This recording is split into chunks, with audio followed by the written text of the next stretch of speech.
Dis Marie, tu sais comment ça fonctionne les adolescents? Non, parce que ma fille, elle a 3 mois, je voudrais être sûre d'être prêt.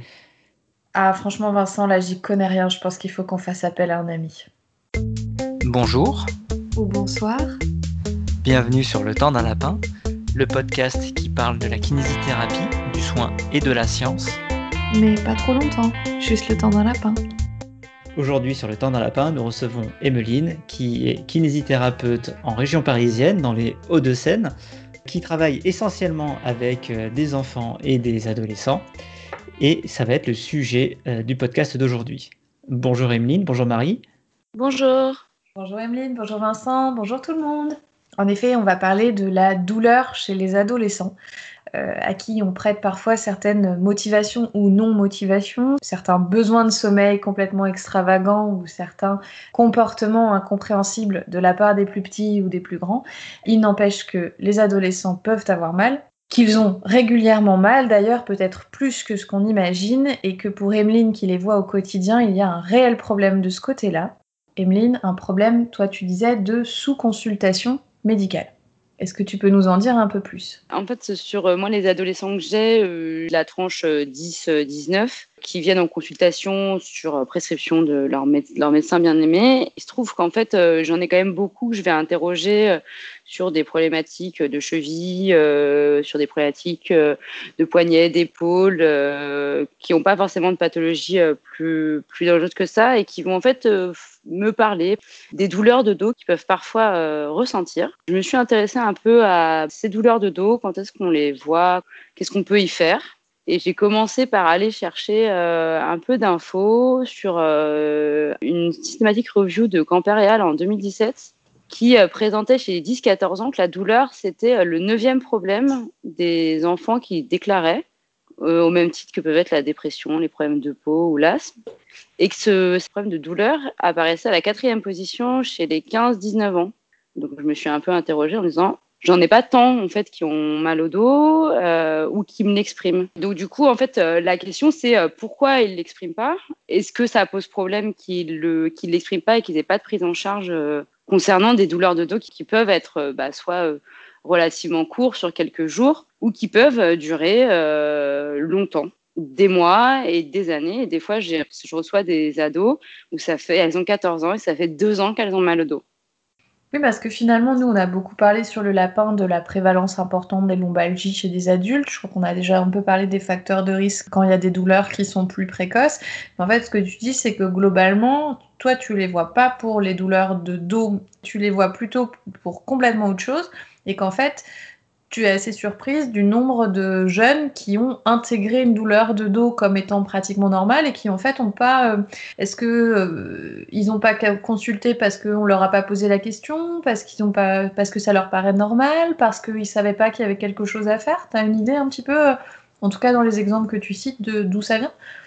De ma pratique, c'est vrai que ils y pensent pas ou alors ils l'ont intégré comme quelque chose faisant partie d'une vie normale. C'est quelque chose que tu as vu évoluer au cours du temps dans ta pratique? Ou globalement, c'est parce que tu commences à t'y intéresser que tu te rends compte que, en écoutant un petit peu plus, tu entends un peu plus et tu découvres qu'ils sont plus douloureux que ce qu'ils ont l'air ou que ça va au-delà des problématiques pour lesquelles ils te consultent? C'est pas quelque chose qui augmente dans la mentale, mais c'est quelque chose qui augmente artificiellement parce que moi je pose la question. D'accord. Parce que moi je vais leur demander est-ce qu'il y a autre chose dont tu voudrais me parler qui te pose problème sans forcément les orienter. Est-ce qu'il y a quelque chose qui limite où tu peux pas sortir avec tes copains, ou tu peux pas faire le PS comme tout le monde, où tu peux pas faire les activités que tu souhaiterais tout le temps, et ben ça amène ce genre de réflexion en disant ah bah oui, des fois j'ai un peu mal au dos. Alors, du coup, c'est des enfants, enfin des adolescents qui n'ont pas forcément consulté pour ça. Est-ce qu'ils ont peur pour leur dos? Ils ont pas peur pour leur dos particulièrement, ils n'ont pas cette notion d'ancrage de croyance, mais par contre s'ils ont des mauvaises croyances sur leur maux de dos, ça va avoir le même incidence que les adultes. C'est-à-dire que les fausses croyances vont ancrer des douleurs qui vont se chroniciser. Donc en fait, l'adolescence, c'est une période charnière, puisqu'on peut se dire que les croyances que les adolescents vont avoir à ce moment-là vont un peu façonner les adultes qu'ils seront plus tard, et c'est peut-être là où les croyances vont être les plus dures à extirper. C'est une des questions que je me pose. J'ai pas de réponse. Ce qu'on sait, c'est que des adolescents qui font l'expérience d'une lombalgie chronique de plus de 30 jours ont des forts risques de devenir des adultes avec des lombalgies chroniques. Moi, depuis que je commence à poser des questions plus ouvertes sur racontez-moi votre histoire, alors c'est pas chiffré, hein, évidemment c'est de l'expérience professionnelle mais isolée, je trouve qu'il y a quand même pas mal de situations où les gens remontent assez loin. Quand on les laisse parler un petit peu de leur histoire, pour ceux qui ont des problèmes de dos, il va y en avoir pas mal qui vont parler de leur période de l'adolescence, que j'ai aidé sur les marchés, j'ai porté beaucoup de charges quand j'étais gamine. Et je sais pas ce que ça dit scientifiquement, mais je trouve ça toujours assez intéressant et voire surprenant. Il y a quand même, comme tu disais Emeline, cet ancrage. Parfois, c'est aussi les activités physiques qu'ils ont eues à l'adolescence. La gymnastique corrective qu'ils ont pu avoir, typiquement la scoliose qu'on leur a découvert alors qu'ils n'ont pas eu la rééducation qu'il fallait, etc. Ça, c'est vraiment, à mon avis, des grosses problématiques de croyances, soit ancrées dans l'adolescence, soit plus tard. Puis en plus, ce qui est étonnant dans les populations d'enfants et d'adolescents, c'est qu'il y a à peu près 60% des enfants et des ados qui peuvent vraiment oublier un premier épisode de lombalgie. C'est-à-dire qu'en fait, quand on fait des cohortes de patients, et c'est la même étude là qu'il y avait, c'est qu'en gros, il y a jusqu'à 60% des enfants qui avaient déclaré à 10-12 ans dans leur premier rapport qu'ils avaient eu un épisode de lombalgie et qui, 10 ans après, en fait, le déclarent plus. Ils ne disent plus « Ah bah, il y a 10 ans, j'ai fait un épisode ». Donc, ça veut dire que quand l'ado, il a mal, il peut y avoir un autre phénomène quelques années avant qui a été complètement oublié. C'est impressionnant, ça, quand même. 60%, je ne saurais pas l'expliquer, mais ouais. Donc, ça veut dire qu'ils ne sont pas forcément traumatisés par une forme de kinésiophobie, de croyances négatives d'emblée. Donc, ça veut dire qu'on a une possibilité, on a un levier à ce moment-là, parce que sa capacité à oublier, sa capacité à ne pas s'ancrer à ce moment-là pourrait être un moyen pour nous de les protéger. Donc, d'autant plus la pertinence de les voir peut-être à ce moment-là. Ou peut-être ils ont oublié le premier épisode parce qu'il n'y a pas eu de prise en charge et qu'il n'y a pas eu de professionnel drapeau jaune qui est venu ancrer des peurs, ancrer des croyances, réaliser un examen précoce qui n'aurait pas été nécessaire. D'ailleurs, on pourrait se poser la question, qu'est-ce qui se passe d'un point de vue physiopathologique chez l'adolescent? Est-ce que c'est comme les adultes? Est-ce qu'on retrouve beaucoup de remaniements normaux liés à l'âge, mais peut-être précoces, qui amèneraient à d'éventuels surdiagnostics? Est-ce que tu as des informations là-dessus? Alors, il y a... oui, parce que sur une partie de ta question, c'est-à-dire sur la partie des surdiagnostics, il y a beaucoup de pays qui ont mis en place des screenings généralisés dans les écoles pour vérifier les dos des enfants à tel et tel âge. Sur ces positions-là, il y a beaucoup de pays qui sont revenus parce qu'il y a beaucoup de surdiagnostics. C'est-à-dire que les enfants sont vus par des gens qui sont formés, qui détectent une déviation de la colonne. Et donc après, ces enfants, ils vont passer par l'étape, un rendez-vous chez les médecins généralistes, puis un rendez-vous chez un spécialiste, en passant par la case imagerie. Et la problématique, c'est que vu qu'il y a beaucoup de surdiagnostics, le bout du chemin, quand tu as été voir ton médecin pour ça, parce qu'à l'école, on t'a dit que tu avais ça, puis il a fallu passer une radio, parce que généralement, le médecin traitant, c'est quand même un peu le premier qui donne l'imagerie, puis après, vous allez chez l'orthopédiste. Tout ce temps-là, c'est un temps de stress pour les familles, de stress pour les enfants, qui n'a pas lieu d'être. Donc, en France, ça avait été fait, ça a été arrêté, ce screening. Il y a d'autres pays, en Asie, à Hong Kong, le screening du dos fait partie de la visite médicale globale à différents âges de la croissance des enfants. À l'international, c'est pas quelque chose qui est soutenu. C'est-à-dire que les sociétés savantes qui font de la scoliose, elles soutiennent pas le screening. Elles le déconseillent pas non plus. Elles disent que chaque pays fait un peu ce qu'il faut, sachant qu'il y a beaucoup de surdiagnostics.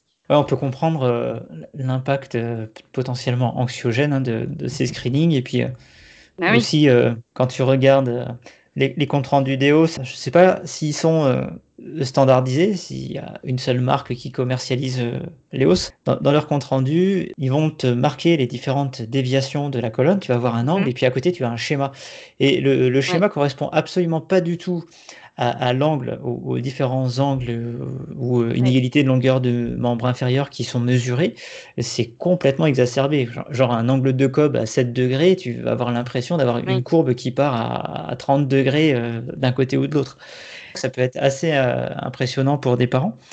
Pour rappel, un NEOS, c'est un examen radiologique en 3 dimensions qui a pour vertu d'exposer les enfants à beaucoup moins de radiation, dont l'objectif est de donner une image globale de la statique de la colonne vertébrale. Et donc c'est un examen que j'ai vu fleurir au cours des 10 dernières années, et tous les enfants qui étaient adressés lorsque j'exerçais au cabinet pour une scoliose arrivaient avec ce magnifique document. Chaque année, on mesurait au demi-poil de degré près l'évolution de leur déformation. Après, les radios, quand tu as un diagnostic de scoliose, ça fait partie des intervalles. L'intervalle, c'est quelque chose qui est randomisé, qui est bien traité sur les guidelines. Hein. C'est-à-dire que tu fais une radio tous les 6 mois entre tel âge et tel âge, et une radio tous les ans entre tel âge et tel âge. Mais du coup, c'est une fois que tu es rentré dans un processus diagnostique à partir d'un certain angle, du coup. Oui. C'est pas le but pour tous les enfants, finalement. C'est ce qu'on disait tout à l'heure. Le screening systématique n'est pas supporté en termes de balance bénéfice-risque ou d'intérêt pour l'enfant, justement. C'est ça. Hein. Oui. C'est que le screening, il amène trop de surdiagnostic avec des enfants qui vont avoir des problèmes d'orientation, quoi. Et à l'inverse de ce surdiagnostic, toi, ce que tu dis, et finalement ce que tu constates, c'est que pour le coup, il y a peut-être une sous-consultation et un sous-diagnostic des problématiques de douleur lombaire chez l'enfant. Qu'est-ce qui fait que c'est important pour toi de l'évaluer, justement ? Parce que quand elle existe, ce sont quand même des adolescents qui vont avoir une qualité de vie qui va diminuer. Ça entraîne donc une réduction de la participation aux activités physiques, une réduction des activités sportives et de l'absentéisme scolaire. C'est quand même une problématique qui paraît importante parce que c'est des enfants et des ados qui vont se retirer de l'activité physique parce qu'ils ont mal au dos et qui ne vont pas pouvoir avoir la même qualité de vie que leur père.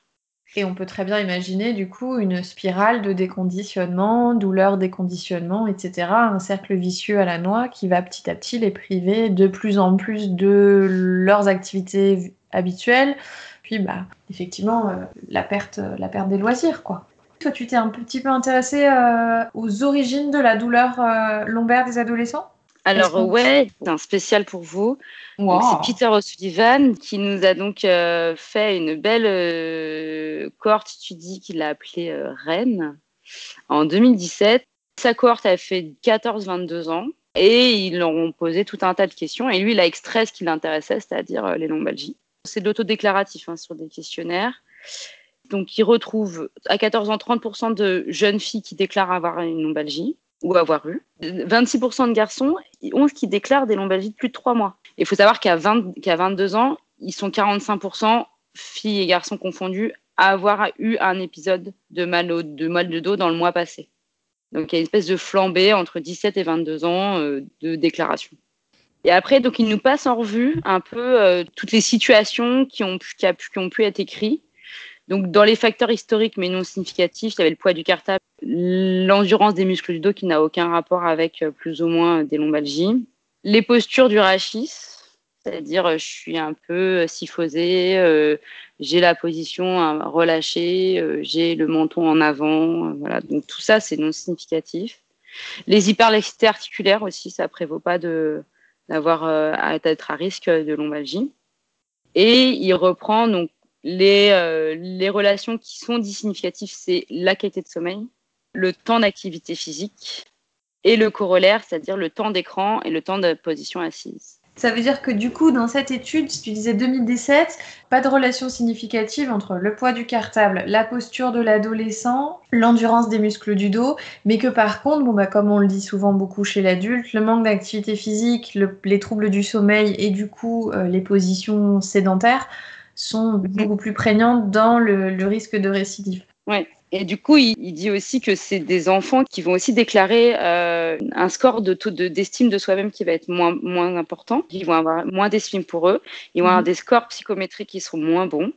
Des scores de santé mentale qui sont moins bons que chez des patients, que chez leurs pères qui n'ont pas de douleur. Donc en fait, j'ai l'air de débarquer, mais au final, c'est fondamental. Il serait peut-être temps de questionner ce qu'on pense et ce qu'on croit penser des adolescents et de peut-être redonner un petit peu de place, un peu plus de place à leur douleur en essayant de rester très vigilant sur les effets nocebo, mais qu'au contraire, d'être convaincu de l'intérêt de s'y intéresser très tôt finalement. Et puis de ne pas focaliser leur douleur en leur disant que s'ils ont mal, c'est parce qu'ils se tiennent mal. Réussir à aborder la douleur de l'adolescent quand le monde entier, les parents, les instits, la télé disent que c'est un problème de cartable ou de posture et de ramener la question du sommeil justement qui peut être problématique, ça va être un sacré challenge. Emeline, toi c'est une pratique que tu essayes de mettre en place. Est-ce que tu te sens pas un peu seule parfois là-dedans ? En kiné libéral, t'es souvent un peu seule en fait. Après, il y a des choses super simples. Enfin, moi, les ados, généralement, j'aime bien que les parents soient avec moi à la première séance pour le bilan et l'évaluation.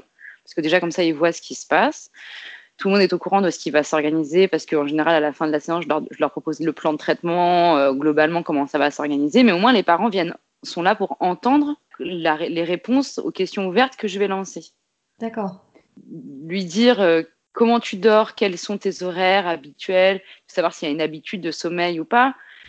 C'est aussi titiller un peu les parents parce qu'ils ont quand même un fond d'apprentissage. Ils savent, les gens, ils savent qu'il faudrait se coucher à des heures fixes, il faudrait se lever à des heures fixes, qu'il faut éviter de varier les horaires de coucher et de lever.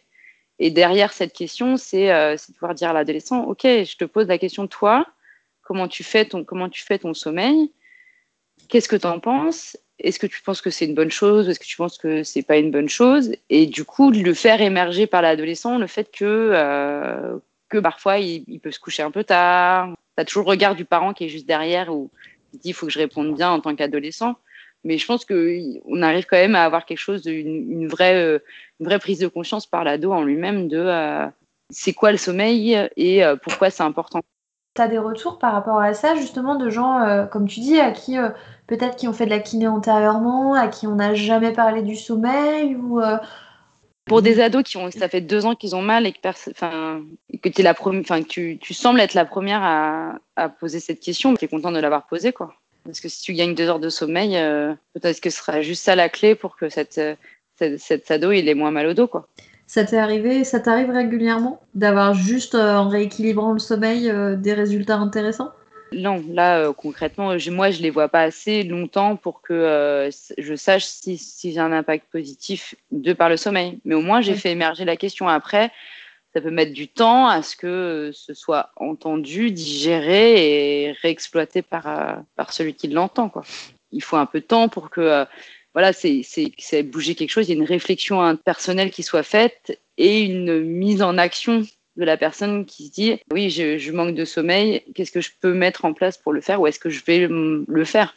J'aimerais bien pouvoir suivre, je sais pas, envoyer un questionnaire dans 5 ans à un gamin que j'ai vu et avoir une réponse sur combien de temps ça a duré après qu'on soit vu, qu'est-ce qui s'est passé, comment ça s'est passé, parce que ça se trouve un jour il va finir avec toi, ça s'est bien passé, tout ça, pouf, la vie elle continue, et puis en fait il va continuer son soin chez quelqu'un d'autre. Et en fait, tout ce que tu as mis en place, en fait, c'était complètement foireux. Moi, c'est une de mes grandes questions par rapport à la démarche d'éducation à la douleur. Quand tu arrives au stade où, en fait, tu es d'accord avec le patient et le patient est d'accord avec toi, il a fait l'expérience, il a constaté que, en fait, quand il se couche plus tôt, quand il fait du sport, quand il a un peu de temps de loisir et qu'il est moins stressé au boulot, il a moins mal. Ben en fait, pour moi, on est arrivé à l'aboutissement de quelque chose qui est que, vous avez les clés, vous savez ce qui vous fait du bien. On est très fan de cette approche sur le lapin parce qu'elle correspond à nos biais d'evidence-based practice. Mais je pense qu'on serait surpris du nombre de patients qui vont derrière reconsulter d'autres professionnels parce qu'un tel leur a parlé, parce qu'un tel machin. Je suis assez d'accord avec toi, Emeline, c'est entre ce dont on se souvient de la prise en charge, ce qu'on pense avoir accompli et ce qui s'est passé, je pense qu'il faut se méfier quand même. Et moi, pour les ados, j'ai le souvenir d'avoir été plusieurs fois en difficulté avec des jeunes adolescentes à sentir en fait un espèce d'engrenage de déconditionnement, douleur, kinésiophobie, etc. sur diagnostic, éventuellement chirurgie ou immobilisation peut-être un petit peu abusive. et de pas avoir trouvé la façon d'en sortir. Moi, je leur dis aux parents, je leur dis, voilà, vous avez l'oreille. Vous l'avez entendu vous se plaindre, donc vous avez allé chez le médecin pour cette problématique-là. Probablement qu'au fur et à mesure de notre prise en charge, la plainte, elle sera moins, vous l'entendrez moins. Donc à un moment, vous vous poserez peut-être la question de, tiens, ça fait combien de temps qu'elle m'a pas dit qu'elle avait mal au dos? Ouais. Moi, je leur dis, à ce moment-là, vous me l'écrivez, vous le filez à votre gamin, et quand comme ça, des fois, j'ai des gamins qui arrivent avec les post-it, genre la mère, elle a écrit, se plains-moi. Ok, ça veut dire que ce qu'on a mis en place, ça a un impact positif sur la structure familiale. Parce qu'un parent qui entend moins son enfant se plaindre du dos, c'est aussi quelqu'un qui est moins stressé. Après, si la prise en charge, elle se termine avec un enfant ou un adolescent qui a toujours mal, j'ai peur de ne pas réussir à laisser une porte ouverte à ces familles pour me rappeler. Et je pense qu'elles vont reconsulter leur médecin, qui va probablement leur dire on va refaire, et ils vont pas forcément revenir me voir. Donc après, ce serait intéressant aussi de voir dans une population d'adolescents si ça tient, dans quelle mesure est-ce que ça pourrait les protéger d'une chronicisation. C'est ça, c'est de savoir si derrière cet épisode, un premier où ils sont venus me voir, ou deuxième ou troisième, et combien ils en ont fait derrière. Et versus une population standard, quoi.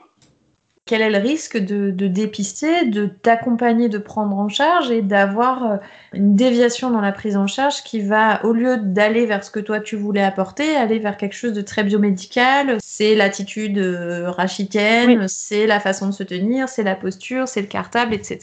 Ce qui pourrait être, pour moi, clairement, une approche qui pourrait faire plus de mal que de bien. Donc du coup, on a dit que quelque part, potentiellement, c'était important d'évaluer parce qu'il y avait globalement, il y avait peut-être une tendance à la sous-consultation chez les adolescents pour les douleurs lombaires, tout en essayant de faire attention à pas trop les réorienter vers un prisme biomédical qui serait très orienté sur la posture, le tonus musculaire, puisque visiblement, c'est pas un facteur de risque de lombalgie chez l'adolescent. Chez l'adulte, globalement, il y a une grosse proportion des lombalgies qui sont d'origine mixte, qui n'ont pas d'origine anatomique précise. Comment ça se passe chez l'adolescent? Est-ce qu'on a le même type de répartition sur les lombalgies communes? Alors, chez les adolescents, les répartitions ne sont pas les mêmes. C'est-à-dire que autant chez les adultes, on a presque 85% des patients dont on ne retrouve pas d'étiologie particulière. Chez les adolescents, on tombe à peu près 50%. Il y a parfois des études qui mettent dedans les scolioses. C'est contrebalancé par le fait que d'autres études ne mettent pas en lien significativement qu'avoir une scoliose égale à être à risque de faire des lombalgies. Ça ne nous avance pas beaucoup.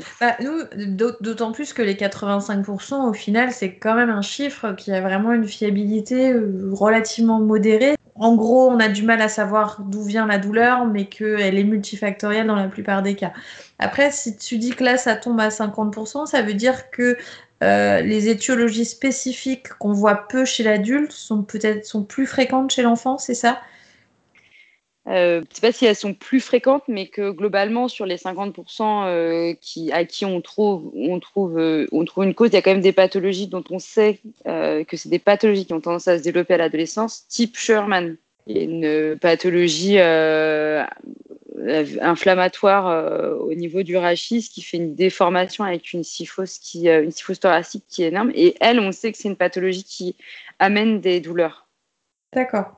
Quand il parle des gens à qui ils trouvent une cause, il parle de hernie discale des adolescents qui retrouvent relativement fréquemment. Alors après, est-ce que la hernie discale est génératrice de douleur? Est-ce qu'elle va être génératrice de lombalgie, de douleurs chroniques? Là, tout est de la question. Et ça, pareil, chez l'adolescent, on se pose des questions ou c'est un peu plus clair? Non, chez l'adolescent, on se pose des questions. C'est-à-dire que fortuitement, tu trouves une hernie discale chez un adolescent parce que c'est possible d'avoir des hernies discales chez les adolescents. Donc, c'est possible que ce soit ça qui soit générateur de douleurs aiguës. Est-ce que c'est ça qui est le générateur des douleurs chroniques? C'est pas la même réponse, quoi.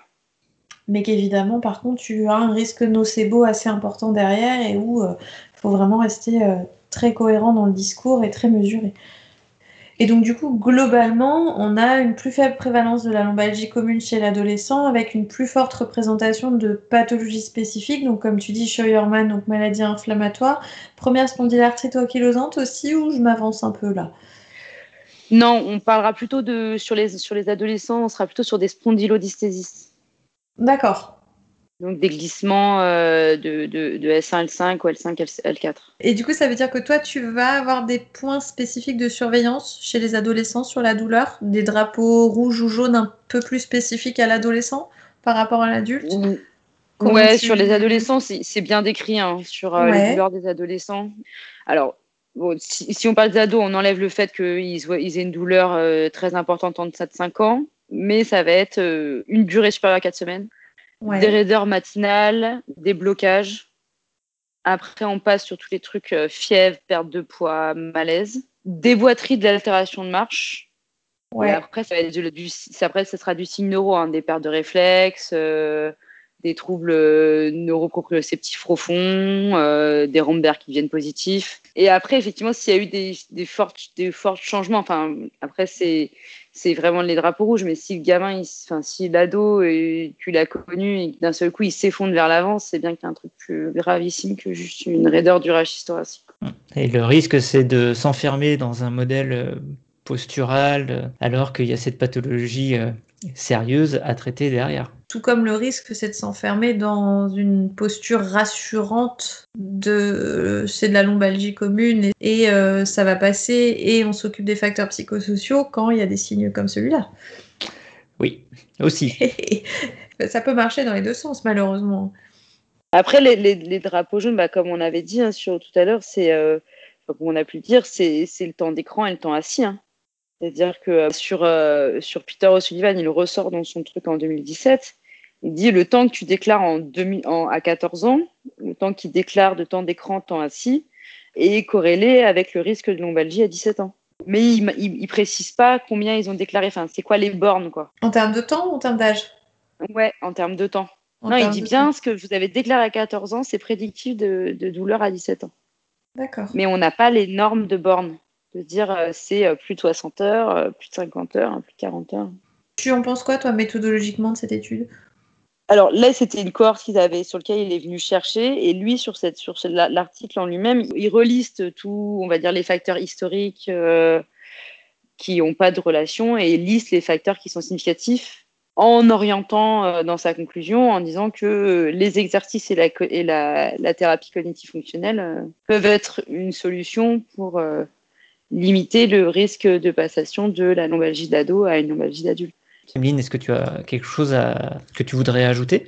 Que l'adolescent douloureux, c'est juste quelqu'un à qui il faut aller plus loin que une vision posturale et uniquement de faire du Superman et du gainage. Ceux qui aiment, qui kiffent faire du sportif, c'est-à-dire que c'est potentiellement des gens qui sont déconditionnés, qui n'ont pas une bonne hygiène de vie et qu'il faut coacher, quoi. C'est encore une fois toujours pareil, c'est revenir vers de l'humain, en fait, tout bêtement. C'est s'intéresser à la personne, à ce qu'elle est, ce qu'elle aime, ce qu'elle vit, les expériences qu'elle a, sa culture et son concept à elle de la douleur.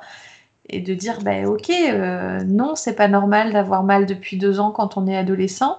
Et c'est peut-être pas pour autant un problème de posture ou de cartable, mais c'est pas pour autant que c'est quelque chose de négligeable. Et que on peut commencer à trouver des solutions maintenant parce que chaque truc qu'on ancrera positivement sera utile, j'imagine, pour plus tard. Enfin, j'espère. T'as des retours des parents sur tes pratiques, sur le fait d'apporter cet échange et cette écoute-là? La plupart qui me disent ah bon, parce que sur ceux qui ont déjà fait de la rééducation avant, déjà quand t'entends ce que les enfants et les ados racontent de leur séance d'avant, ou t'en avais une qui m'a juste dit qui a une double scoliose qui n'a pas été suivie, donc tu te la récupères. En gros, il faut maintenir le plus possible dans les 2 ans de croissance qu'elle a encore. Voilà, elle est gênée pour se mettre en maillot de bain, elle est gênée pour se mettre en dos nu, pour se mettre en robe et tout. Enfin, bref, t'es content. Et quand elle te dit, bah oui, mais à 12 ans, j'ai fait de la rééducation, c'est-à-dire le moment un peu opportun pour le faire. Et qu'est-ce que tu faisais? Je tendais la jambe sur la table et je bouffais des haribots. Et donc, t'as la mère à côté qui regarde. Donc... Le malaise. Ouais, mais t'es comme Alors, ce que je vais vous proposer, ça va vous sembler légèrement différent. Je sais pas trop comment vous le dire, tout ça. Mais oui, il y en a qui sont surpris. Après, il y en a qui viennent pas forcément dire des choses, mais je pense qu'il y a peut-être des réajustements qui se font à la maison, dans le cercle familial, tu vois. Parce que des fois, j'ai des ados qui me disent ah oui, bah maintenant, il faut que je me couche plus tôt. Mais voilà, c'est peut-être de j'espère et j'ose espérer que effectivement, parfois, j'ai un peu d'influence sur des réajustements ou de pouvoir supporter des parents qui rament à vouloir faire passer ce message. Et il n'y avait personne qui l'avait dit aussi clairement à leur enfant de but en blanc et que du coup, ils se sentent peut-être un peu soutenus, quoi. Oui, du coup, tu le dis comment, par exemple, qu'ils ont besoin de dormir? En fait, je leur dis pas. Je leur demande quelles sont leurs habitudes et je leur demande de me dire ce qu'ils pensent de ces habitudes-là. Du coup, après, s'ils me disent ça me va parfaitement, là, je leur amène du contenu à une séance suivante, hein, pas de but en blanc, mais j'amène du contenu sur ce qui est préconisé et on discute à partir de ce contenu, de dire pourquoi, à ton avis, on préconise de dormir tant de temps à ton âge. Et voilà, en fait, du coup, t'amènes un peu d'informations, mais pas trop. Et puis tu continues à laisser réfléchir, quoi. Et puis à la fin, en général, de la rééducation, j'essaie de revenir un peu sur les points qui m'ont semblé où ça c'était pas clair, où ils m'ont genre dit oui parce que c'était très sympa, mais je veux plus parler de ça, quoi.